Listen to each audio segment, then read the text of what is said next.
So hello everyone, আমি alpha. তো আবারও একটা নতুন মিনি ব্লগ নিয়ে চলে এসেছি আপনাদের সঙ্গে শেয়ার করতে।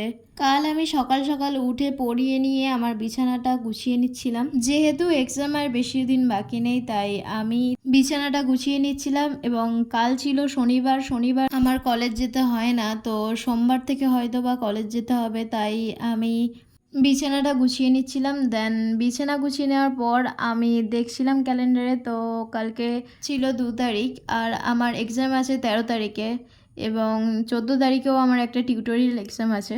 তাই আমি একটু ক্যালকুলেশন করে নিচ্ছিলাম যে কতদিন আমি সোশিওলজি পড়বো এবং কটা দিন আমি সাইকোলজি পড়বো। দেন আমি ক্যালকুলেশন করে নেওয়ার পর আমার সাইকোলজিটা আগে আমি পড়বো।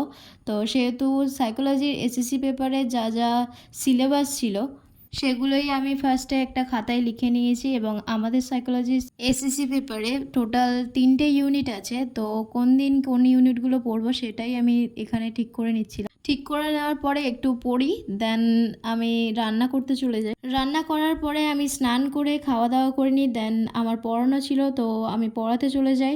এদিক সেদিক করলেও আমার 5 দিনের মধ্যে আমার সাইকোলজির সিলেবাস কমপ্লিট করতে হবে। তারপর রাত্রেবেলা একটু পড়তে বসি। তো আজকে ভিডিওটা এই পর্যন্ত। টাটা।